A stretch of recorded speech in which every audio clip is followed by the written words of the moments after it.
आपण पाहत आहोत एएसएन न्यूज मराठी। लाईक करा, शेअर करा, सबस्क्राइब करा व रहा सदैव आमच्या सोबत अपडेट। महाराष्ट्रात सध्या योजना आणि योजनांचा पाऊस याविषयीची चर्चा अगदी रंगात आलेली आपण पाहतोय।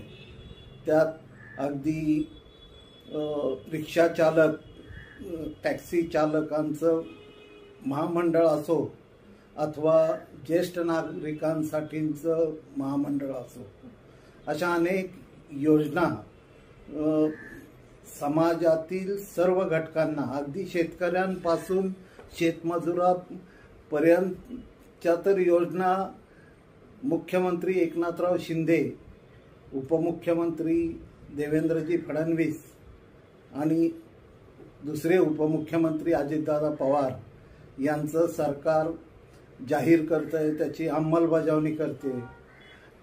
या पार्श्वभूमीवर सध्या विशेष चर्चेचा विषय ठरलेला आहे तो लेक लाडकी अथवा मुख्यमंत्री माझी लाडकी बहीण योजनेचा। तर एकूणच सर्वच क्षेत्रावर योजनांचा असेल किंवा तिथल्या समस्या निवारणाच्या निर्णयांचा असेल, पाऊस एकनाथराव शिंदे करताना आपण पाहतोय। एक संवेदनशील मुख्यमंत्री, बळीराजाचा मुलगा असलेला मुख्यमंत्री, तुमच्या आमच्यातला मुख्यमंत्री, अशा प्रकारची प्रतिमा निर्माण करण्याचं काम एकनाथराव शिंदे यांनी आपल्या मुख्यमंत्री पदाच्या कारकिर्दीत सातत्यानं केल्याचं आपण अनुभवलं आहे। या पार्श्वभूमीवर संवेदनशील मुख्यमंत्री पत्रकारांच्या बाबतीत असंवेदनशील का आहेत? त्यांच्या संवेदनशीलतेला कुठं बाधा पत्रकारांच्या बाबतीत आली आणि पत्रकार हे मुख्यमंत्र्यांचे लाडके नाहीत का? अशा प्रकारची भावना महाराष्ट्राच्या पत्रकारिता क्षेत्रात उमटल्याचं आपण पाहतोय। त्याला कारण असं आहे की एकीकडं सर्व समाज घटकांना न्याय देत असताना मुख्यमंत्री अगदी महत्त्वाकांक्षी निर्णय घेत आहेत आणि तसं असताना पत्रकारांच्या प्रश्नांकडे मात्र कुणीही पाहायला तयार नाही।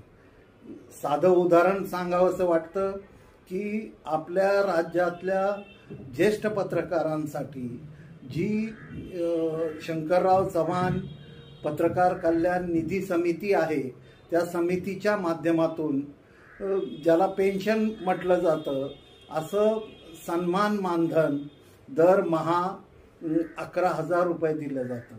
तर ते 20,000 करण्यासंदर्भातली मागणी राज्यातल्या पत्रकारांनी, आमच्या संघटनेने लावून धरलेली होती। विधिमंडळात त्या संदर्भातली घोषणाही मंत्र्यांनी केली, परंतु त्याची अंमलबजावणी मात्र झालेली नाही। दुर्दैवानं माध्यम क्षेत्र आणि या क्षेत्रात काम करणारी माणसं अस्थिरतेच्या विळख्यात सापडलेली असताना मुख्यमंत्री एकनाथरावजींसारख्या संवेदनशील नेत्यानं पत्रकारांच्या प्रश्नांकडं जाणीवपूर्वक पाहिलं पाहिजे असं माझं मत आहे। आज आपल्या राज्यात डिजिटल मीडिया, राज्यात काय जागतिक पातळीवर आपण पाहिलं तर डिजिटल माध्यमं हे पत्रकारितेतील मुख्य प्रवाह बनू पाहत आहेत, जवळजवळ बनलेलीच आहेत। मग त्या मुद्द्यावर कोरोनाच्या काळात ज्यावेळी डिजिटल माध्यमांचं महत्त्व जगाला समजलं, अगदी मुख्यमंत्र्यांपासून ग्रामसेवकापर्यंत आणि समाजातल्या गाव पातळीवरच्या, सोसायटी पातळीवरच्या माणसाला जर निरोप द्यायचा असेल तर कोरोना काळात आपण पाहिलेलं आहे की डिजिटल माध्यमांच्या, फेसबुक लाईव्हच्या पर्यायाशिवाय दुसरा प्रभावी पर्याय शासनापुढं आणि लोकांपुढं नव्हता। आणि त्या काळात डिजिटल माध्यमांचं महत्त्व जगाला पटलं आणि तिथून अगदी महाराष्ट्रात गाव पातळीवर डिजिटल पत्रकारिता विकसित होत गेली. या डिजिटल पत्रकारितेला वळण लावण्याचं काम कोणाचं आहे? या क्षेत्रात प्रवेश करणाऱ्या, पूर्ण वेळ करिअर म्हणून या क्षेत्रात येणाऱ्या माणसाला, मुलांना, मुलींना दिशा देण्याचं काम कुणी केलं पाहिजे? तर शासनानं त्या संदर्भात भूमिका घेऊन या क्षेत्राला दिशा देण्याचं काम केलं पाहिजे, ही अपेक्षा होती. एकीकडं कायद्याच्या चौकटीत कुठल्याही प्रकारचं स्थान डिजिटल माध्यमांना आजही मिळालेलं नाही.